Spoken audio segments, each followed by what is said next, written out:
The Portuguese arrive in Benin territory in 1486 when Benin was a really impressive culture and fairly wealthy even before they arrived. Shortly after this, other European countries will attempt to make contact with Benin and also to trade with Benin, the British among them. The Brits are going to, among their contacts with Benin, request an audience with the king in 1897. Unfortunately, they pick a time when the king cannot meet them, and he refuses them, saying, "This is the annual festival. It's the festival of renewal, or you can think New Year's festival. Try me again later." You just don't say that to the Brits in the 19th century. So they sent soldiers anyway. The Benin king sent his soldiers out, and the Benin soldiers slaughtered the British troops. The British became furious. They were an international power and not used to being treated this way. So what they did was to get together what they called a punitive expedition to punish the Benin for their behavior. They sent a naval expedition, and the troops arrived, burned the Benin palace, deposed the Benin king until 1914, and looted the place. These are photographs up on the screen with the British soldiers and some of the goods that they're taking back to Europe. It's estimated that around 3,000 objects, and that includes brass, some of the brass heads, ivory, were taken from Benin possession back to Europe and to Britain and London in particular. The Brits then selected the best pieces for themselves, which are now on display in the British Museum, and they sold off the rest of the material to cover the expenses of the expedition. Much of that material that was sold ended up in major museums around the world, including Penn and the Metropolitan Museum of Art. When I was in Penn Museum, I did ask the curator of African art about their Benin material, and this is a direct quote from her. Quote, "Nothing in the U.S. was not stolen." In other words, everything that you're looking at in Penn and in the Metropolitan Museum of Art is material that was taken during the punitive expedition. That does raise the R word, and I would like you to be aware of that word because it is an issue. The issue is repatriation, which is reverberating through the world of art today. Another two photos from the punitive expedition. The one on the left shows the interior of part of the palace compound after it had been torched.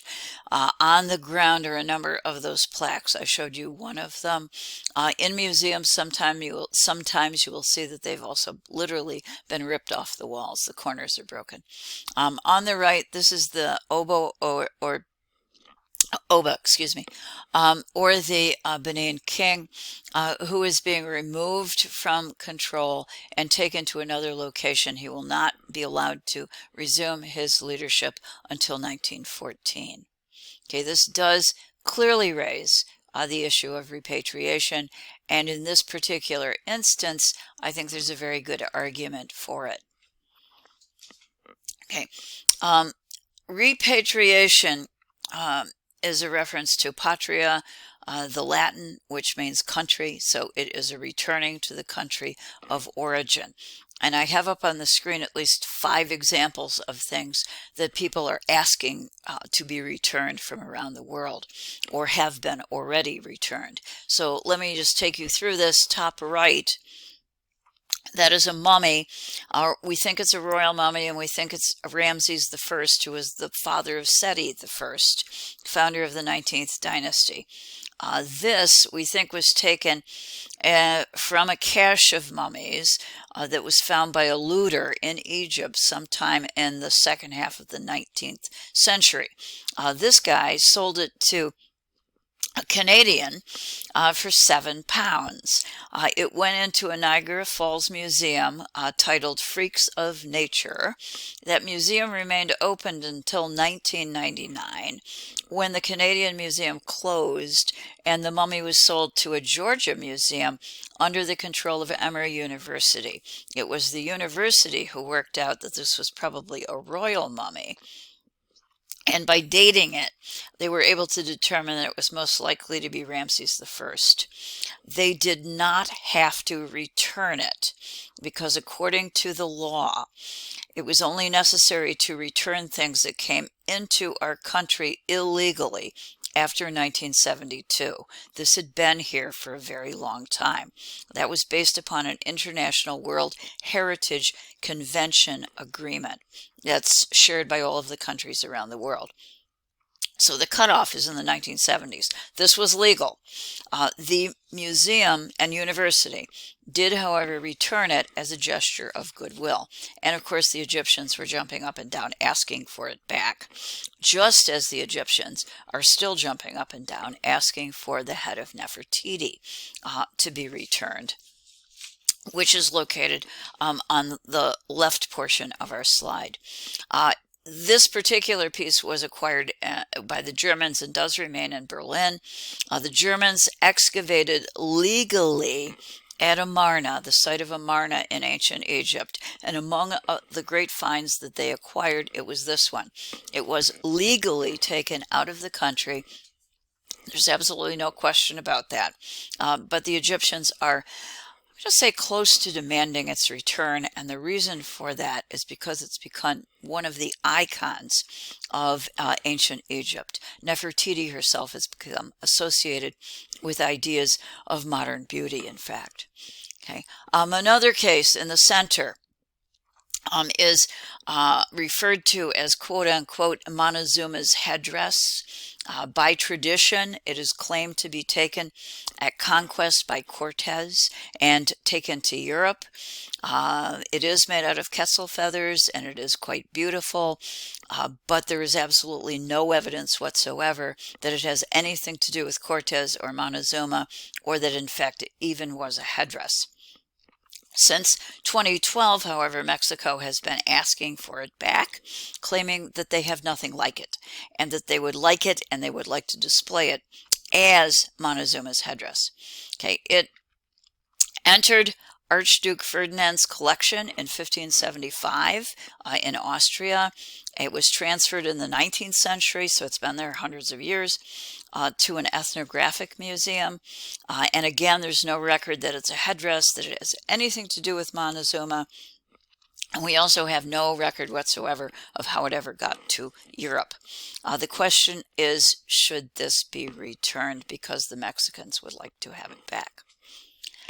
The two pieces at the bottom, the one that's on our right, is from excavation work that followed the discovery by the West of Machu Picchu beginning 1911 under the direction of Hiram Bingham at Yale University. Hiram Bingham, when he excavated, took out a lot of material and he took it back to Yale early in the 20th century. At the time, the Peruvians let him do this. Quite recently, however, they have demanded the return of the material, and Yale has complied, and pretty much all of it, everything intact in particular, has been returned to Peru to go on display in one of the museums there near Machu Picchu. Okay, the question again is, did the Peruvians have the right to the return of that material? The work on the left is one of 40 pieces that the Tlingit, Native Americans from Alaska, have requested be returned to them from the University of Pennsylvania Museum of Archaeology and Anthropology. As a result of their request and the subsequent return of 8 objects, including this one, which is a raven headdress, the museum was forced to close their display of Tlingit art. The problem with this particular return, and as I said, this raven's headdress has been returned to the Tlingit, is that they claimed that they needed it back because they needed it to practice their traditional religion. Okay, that takes us to the two issues surrounding repatriation that I might like you to think about. The first one is with the Tlingit in particular, and that is they are going to use it. Okay, when you use something, you use it up, and ultimately the object will be destroyed. Now, I know that's its original intention, but how do you feel about that? Other Native Americans are also requesting objects back so that they can rebury them. Wooden pieces buried in the ground, of course, also will be destroyed. That was the original intention, but as an art historian, I do find that kind of troubling.